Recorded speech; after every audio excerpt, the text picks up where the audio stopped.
Bonjour tout le monde, bienvenue à une autre capsule de politique américaine. J'ai divisé la vidéo en segments, vous pouvez cliquer sur le chapitre qui vous intéresse. Certains d'entre vous vont peut-être préférer certains sujets, d'autres sujets, donc n'hésitez pas à naviguer de chapitre en chapitre.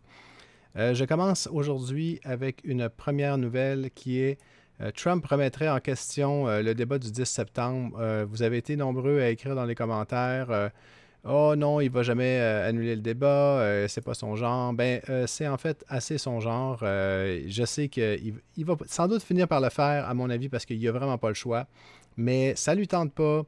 Je crois qu'il sait qu'il va passer un mauvais quart d'heure. Kamala Harris est une procureure. Elle risque de ne pas se laisser impressionner par M. Trump. Donc, pourquoi est-ce qu'on dit que Trump, comme ici, met en doute son débat? Eh bien, simplement parce que si on va sur Truth Social, je suis membre de Truth Social pour que vous n'ayez pas à le faire.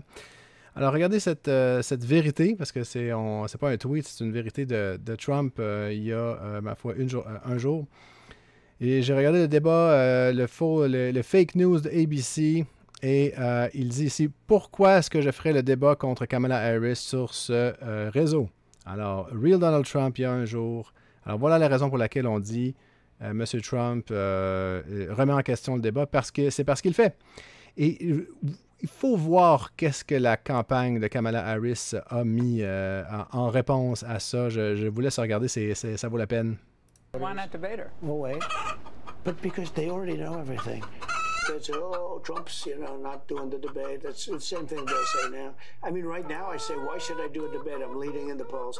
And everybody knows her, everybody knows me. But when I looked at the hostility of that, I said, why am I doing it? Let's do it with another network. Why not? Alors voilà, je pense que, comme je vous ai dit, Trump ne va pas pouvoir se permettre de sauter ce débat, tout simplement, parce que vous voyez un peu comment que du côté de Harris, on se moque de Donald Trump. Trump tente de répondre, mais regardez un peu le genre de choses que Trump va dire. Est-ce qu'on est bien certain que c'est la bonne façon de faire campagne? Moi, en tout cas, je ne pense pas que Trump devrait faire campagne de la sorte. Regardez un peu. But I say that I am much better looking than her. I think I'm much better. Much better.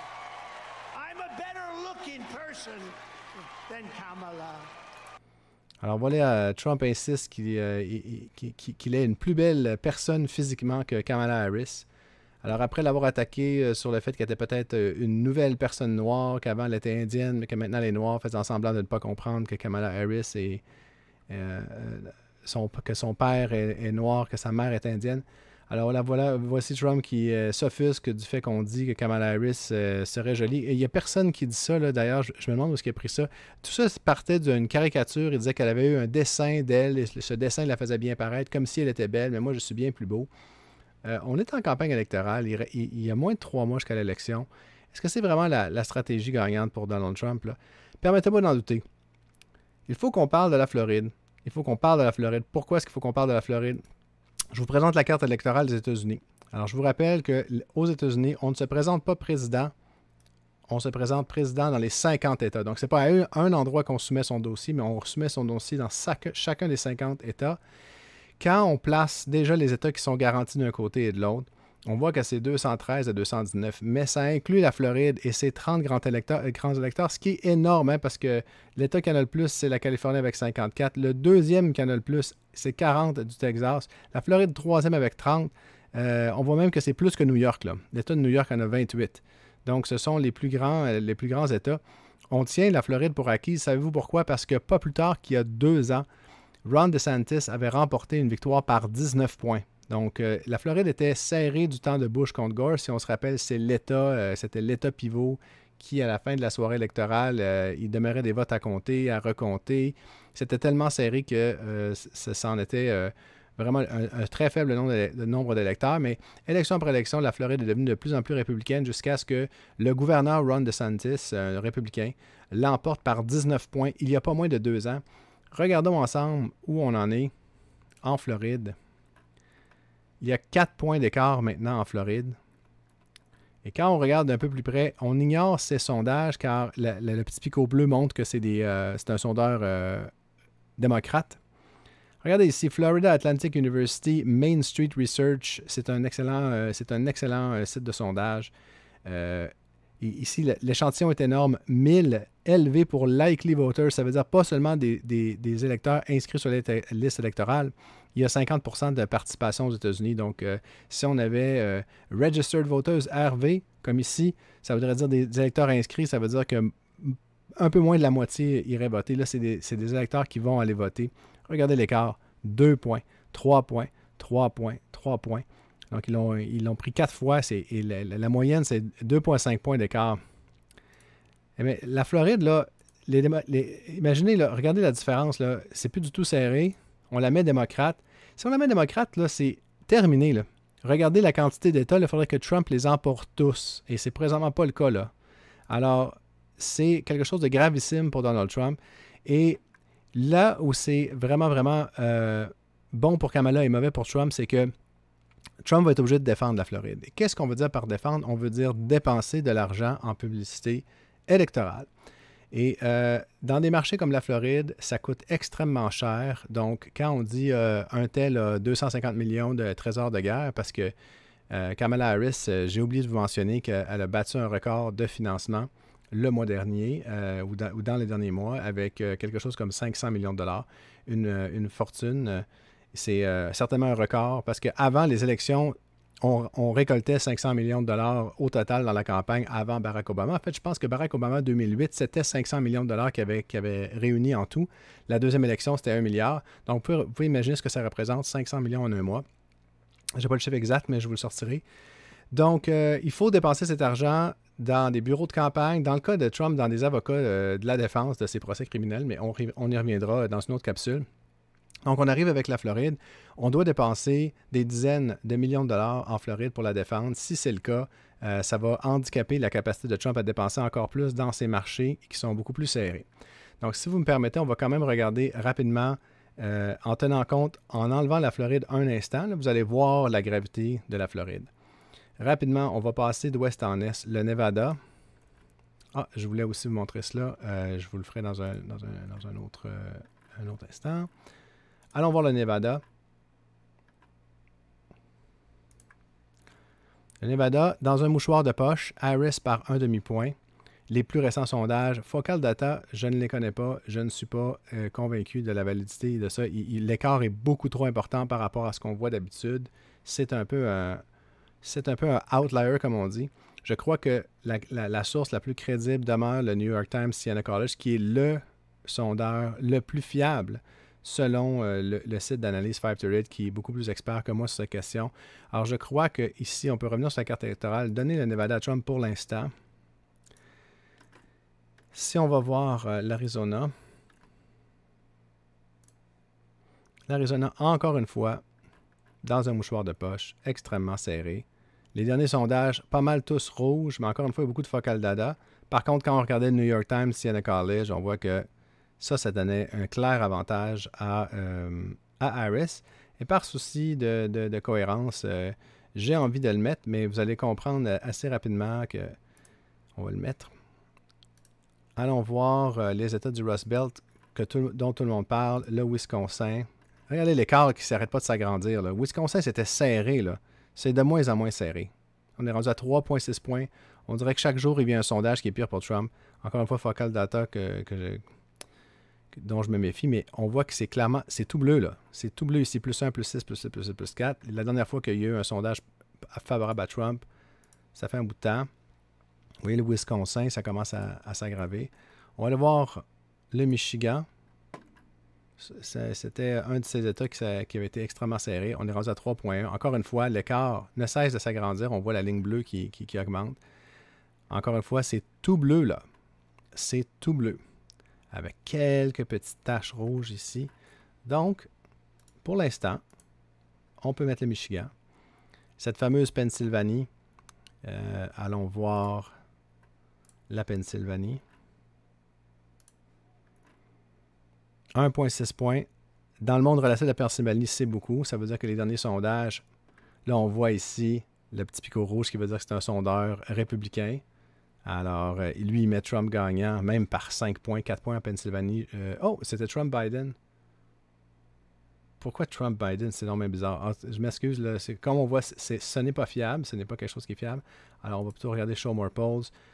On voit que ici, le dernier Siena College, ça donnait un bon avantage à Harris, avec pas grand-chose, peut-être Trump ici par 1. Donc, la Pennsylvanie, on dit en anglais « clear as mud », c'est aussi clair que de la boue, donc c'est pas clair du tout. On va le laisser, de cette façon. Alors, on voit la Virginie. Je m'excuse. Voilà, ici, Virginie. Alors, des sondages récents, on avait eu des problèmes, vous vous souvenez, on n'avait pas eu de sondage récent. Là, il y a un sondage récent, ça n'a pas changé. La Virginie est à l'avantage des démocrates. Ça prend 270 votes pour l'emporter. On est déjà très, très proche début. Alors, si on va en Caroline du Nord, qui n'était pas supposé être en jeu, mais qui redevient en jeu maintenant que les sondages vont dans la direction qu'ils vont. Excusez-moi, North Carolina. On a Trump en avance. Regardons un peu le détail. Pourtant, les sondages ici sont à l'avantage de Harris. New York Siena étaient tous à l'avantage de Harris. Il y a ce sondeur républicain qui donne plus 4. Un sondage ici de 600 likely voters. C'est pas beaucoup. Alors, je pense que la moyenne des sondages va bientôt rattraper. Harris va probablement le dépasser. Mais pour l'instant, on peut mettre la Caroline du Nord à Trump. Allons voir la Georgie. Excuse.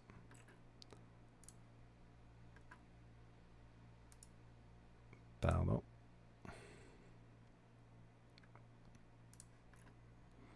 Georgie, avantage Trump en moyenne. Tout ça, c'est rouge. C'est par pas beaucoup de points. Le Siena Poll me donnait un bon avantage quand même. Alors ça, c'est clairement, pour l'instant, dans le camp républicain, ce qui est quand même une grande déception pour les démocrates. Je vous rappelle que Trump s'en était pris au gouverneur de la Georgie, Kemp, dans un discours, même appelant plusieurs discours. J'ai vu une entrevue avec Trump qui disait que non, finalement, c'est un bon monsieur, quelqu'un de gentil, etc. Donc, voyez un peu la situation. Ça, c'est en ne mettant pas la Floride. Vous comprendrez que si la Floride devait basculer, là, on serait dans un territoire et que la Pennsylvanie et les démocrates, ça ne serait pas serré. Là, on aurait 311 votes à 227 votes. Okay? Donc, c'est pour ça que Trump ne peut pas se permettre de perdre la Floride. Même en emportant la Floride, si les démocrates gagnent la Pennsylvanie, ils l'emportent. Donc, comme on voit ici, on en revient souvent à la Pennsylvanie. C'est ce qui motive les gens à dire, il y a beaucoup de personnes qui pensent que celui qui va le côté qui va emporter en Pennsylvanie va emporter l'élection. Je pense qu'il y a beaucoup à dire là-dessus parce que c'est pas juste parce que la Pennsylvanie est si importante, mais également parce que elle entraîne avec elle beaucoup de votes et aussi le fait que la personne qui l'emportera en Pennsylvanie risque fort de l'emporter ailleurs. Donc, voilà où ça nous laisse. Pour tout le bruit qu'on fait sur la belle lancée de Kamala Harris, ça vaut la peine de mentionner qu'en ce moment, là, ça viendrait tout à la Pennsylvanie. Tout dépendrait de la Pennsylvanie ici. La couleur que je mets, c'est la couleur qui l'emporte. Mais ça vous met quand même en contexte cette mauvaise nouvelle du côté de la Floride pour Trump. Et je vous rappelle que ces États-ci, la Georgie, la Caroline du Nord, l'Arizona, le Nevada, c'est extrêmement, extrêmement, extrêmement serré. Ces États-ci, ça vient moins serré. Donc, on se retrouve dans une situation où est-ce que ça, c'est la vraie carte, je vous dirais, là. Ça, c'est la vraie carte présentement, là. Alors, il y a quand même un lourd avantage du côté de Harris qui a besoin de 19 votes au total pour l'emporter. Avec la Pennsylvanie, elle pourrait l'emporter seule. Si elle devait emporter la Pennsylvanie, Trump devrait remporter le Nevada, l'Arizona, la Georgie et la Caroline du Nord, ce qui n'est pas nécessairement une mince affaire. Tandis que si Trump l'emportait en Pennsylvanie, il resterait encore beaucoup de façons pour Harris d'aller chercher ce 19 points, soit avec une combinaison de Nevada et n'importe quel le Nevada et la Caroline du Nord et la Georgie, ou l'Arizona et soit la Georgie, des combinaisons de 2 États, il y en a plein pour que Harris l'emporte, et même certaines 3, le Nevada, Arizona et un des 2. Donc en réalité, la vraie situation, c'est que Harris mène 251 à 219 présentement en termes de score plus ou moins décidé. Ça correspond aux betting odds que j'aime bien vous mentionner parce que c'est des gens très informés qui font ça, qui font des paris, l'équivalent de paris sportifs. Ils s'étaient recroisés très brièvement. On a vu l'écart que Trump avait sur Biden. Là, Kamala Harris avait pris en avance. Quand Kennedy a joint Harris, ça s'était rejoint. Puis là, si vous regardez, si vous zoomez, là, vous allez voir que c'est reparti en avant pour Kamala Harris, qui mène maintenant par 2,5 points. Si on regarde les sondages ici, ça c'est la moyenne des sondages selon Real Clear Politics. Il y a quand même une avance de 1,5 points au jour d'aujourd'hui. Vous avez la ligne ici où Biden s'est retiré. Vous voyez là. Est-ce que vous pensez qu'il y a un momentum? Regardez la ligne. Regardez la ligne bleue. Regardez la ligne rouge. Je veux dire, et c'est pas terminé. Donc, je pense que c'est encore clair que non seulement est-ce que Harris mène au scrutin universel, elle mène dans la carte électorale, mais aussi les fameuses clés d'Alan Lichtman. On va maintenant passer au modèle des clés d'Alan Lichtman, qui est un modèle qualitatif qui a été très bon, qui a prédit les élections depuis 1980, avec une seule exception qui était Bush contre Gore, qui était, pour ceux qui connaissent la politique, disons, extrêmement difficile à prédire, puisque Gore semblait l'avoir emporté, mais la Cour suprême a jugé qu'il ne fallait pas recompter certains votes dans l'État de la Floride. Donc, je les passe rapidement. Pour ceux qui l'ont vu plusieurs fois, vous pouvez simplement sauter au chapitre suivant. Pour ceux qui sont nouveaux ici, je vous explique rapidement. Ce sont des clés.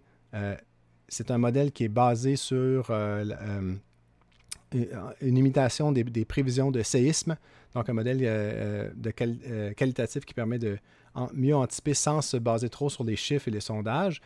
Donc, pour le parti qui détient la Maison-Blanche, dans ce cas-ci, c'est les démocrates, on a besoin de 8 clés. Et pour le parti qui ne détient pas la Maison-Blanche, on a seulement besoin de 6 clés. Donc, on va les passer dans l'ordre. Midterm gains, on parle de est-ce que le parti qui n'est pas à la Maison-Blanche a réalisé des gains lors de l'élection de mi-mandat? Alors, un petit cours de politique américaine. Il y a des élections à tous les 2 ans. À tous les 2 ans, on élit la Chambre basse au complet. À tous les 2 ans, on élit un tiers du Sénat, donc 33 ou 34 sénateurs. Et à tous les 4 ans, on élit le président lors de ces mêmes élections aux 2 ans. Donc, une fois sur 2, on vote pour le président. Une fois sur 2, on ne vote pas pour le président. Et quand on ne vote pas pour le président, c'est là qu'on parle de midterm, donc des élections de mi-mandat. Donc, s'il y a eu des gains du parti qui n'a pas la Maison-Blanche lors des élections de mi-mandat, par rapport aux dernières élections de mi-mandat, donc 4 ans plus tôt, à ce moment-là, c'est une clé qui tombe pour le parti qui ne détient pas la Maison-Blanche, dans ce cas-ci, les Républicains. Cette clé est acquise, c'est terminé. Les Républicains ont fait des gains. Il n'y a pas eu de primaire du côté de la Maison-Blanche. Kamala Harris a été simplement élue sans élection. Ce n'est pas nécessaire qu'il n'ait aucune élection. Il peut y avoir une élection, mais le critère, c'est plus de 2 tiers du vote doit aller à un seul candidat. Donc, quand c'est le cas, il n'y a pas eu de primaire effective. Incumbent seeking re-election, Joe Biden ne se représente pas. On perd la clé du côté du parti de la Maison-Blanche. Pas de tiers parti. Avec le retrait de Kennedy, cette clé est terminée. Il n'y a plus de tiers parti. De toute façon, le critère n'était pas qu'il n'y en ait aucun, mais qu'il ne soit pas capable d'aller réunir 5% du vote au national. Et non pas dans chacun des États. Encore une fois, on se présente président dans chacun des États. Kennedy n'avait pas eu l'accès, je crois, à tous les États. Quoi qu'il en soit, il se retire des États les plus importants. Donc, il n'y a pas vraiment de tiers parti. Toutes ces clés-là sont coulées dans le ciment. Strong short-term economy, cela veut dire qu'il n'y a pas de récession. Or, une récession implique 2 trimestres de croissance négative consécutive. Le dernier trimestre de croissance était positif. Il ne peut donc pas y avoir 2 trimestres de croissance négative dans les 2 mois qui nous séparent de l'élection. Donc, je mets quand même ça presque complètement confirmé, donc moitié à mi-chemin, parce que quand même cette clé est une clé qualitative. S'il devait y avoir une implosion économique, elle ne vaudrait plus grand-chose. Économie long terme, on parle encore une fois de croissance pendant le mandat du président qui se termine, qui serait plus grand en moyenne que les 2 mandats précédents en dollars constants. Ça, c'est aussi le cas pour l'instant et ça risque fort de l'être à moins d'un renversement économique majeur. Changement de politique majeur, c'était le cas. Personne ne peut nier que Joe Biden avait d'énormes différences politiques avec Trump et les politiques de Joe Biden et les lois que Joe Biden a passées sont fort, fort différentes de celles de Donald Trump. Social unrest, c'est ce qu'on attend de voir les campus à l'automne. Cette clé pourrait faire basculer l'élection parce que, comme vous allez voir, encore une fois, c'est encore une fois très serré. Je vais continuer. Pas de scandale. Ça, il n'y a pas de scandale. La clé repose sur un critère objectif qui est est-ce que là, il y a un scandale qui touche personnellement le président en exercice. Est-ce que ce scandale est de telle ampleur que même des membres de son parti le reconnaissent et le dénoncent? Non, même malgré tous les efforts des républicains, cela n'est pas le cas. Clé numéro 10, échec militaire. Il y a eu un échec militaire et diplomatique, même à plusieurs reprises. On sort de l'Afghanistan, l'invasion de l'Ukraine, la guerre à Gaza, et ça n'a pas été remplacé par un succès majeur en matière de politique étrangère. On aurait du mal à en citer un seul de la part de Joe Biden. Et les clés les moins bien comprises, mais qui s'annulent l'une l'autre, c'est un candidat charismatique de part et d'autre, charismatique voulant dire tellement bon orateur ou oratrice qu'elle va chercher de larges parts de l'électorat de l'autre parti, comme il y avait des Reagan Democrats. Il n'y avait pas, de Kamala Harris Republicans et il n'y a pas de Trump Democrats. Donc, de part et d'autre, elles s'annulent. Si on les compte, 1, 2, 3, 4, 5 clés rouges. Donc, si cette dernière clé virait au rouge, Trump serait, par ce modèle prédirait la victoire de Trump. Si cette dernière clé reste bleue, alors ce modèle prédit la victoire de Kamala Harris. Je vous rappelle que ce modèle ne s'est à peu près jamais trompé depuis 1980. On ne peut retenir contre lui la seule erreur qu'il aurait commise, c'est celle de Bush contre Gore. Donc, 8, social unrest, agitation sociale. On va le voir en septembre. Si les campus universitaires reprennent de plus belle avec les manifestations, si on envoie la police, s'il y a des poubelles qui brûlent. Mais en fait, le critère, c'est est-ce que des gens sont tués dans des émeutes. Donc, c'est quand même un critère très élevé. Pour l'instant, il n'y en a pas. Je vais le laisser en faible parce que c'est la plus faible de toutes les clés. Alors, pour l'instant, ce modèle produit une prédiction de victoire de Kamala Harris. Ça commence à faire beaucoup de différentes façons qu'on peut regarder qui mettent Kamala Harris gagnante. Moi, c'est sûr que je retiens le plus ce momentum incroyable depuis l'élection de Biden. On voit la ligne bleue en montée pratiquement constante. Même chose pour la descente de Trump. Donc, je crois que pour l'instant, c'est assez sécuritaire de dire que Harris mène, mais il reste encore beaucoup à faire. Je voulais aussi vous montrer, alors petite capsule bonus, si vous voulez des cartes à échanger de Donald Trump. Alors Donald Trump aujourd'hui sur Truth Social nous propose des Digital Trading Cards. Alors si vous en achetez 15 à 100$ la carte, vous allez avoir un petit morceau de l'habit de Trump qu'il a porté dans le débat contre Joe Biden. Il va l'avoir coupé en tout petits morceaux avec un ciseau, puis il va vous les envoyer par la poste. Alors ne manquez pas cette belle occasion d'obtenir un bout du veston de Donald Trump. Et on voit que Donald Trump, c'est pas parce qu'il est en élection que ça l'empêche de faire des choses comme vendre des NFT et des cartes à échanger. Alors nous voilà fort chanceux. Je tenais en terminant à beaucoup vous remercier tous pour votre participation. La chaîne a beaucoup grandi dans son premier mois d'existence, déjà 1200 abonnés.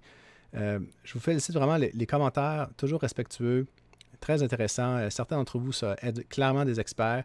Je crois que vous suivez davantage la chaîne pour vous divertir que pour vous informer, parce que je crois que vous êtes déjà au courant de bien des choses qu'on parle ici. Mais je vous remercie de participer dans les commentaires. Et j'ai bien hâte de vous voir une prochaine fois en ligne. Alors, je vous souhaite une excellente fin de journée et je vous dis à la prochaine.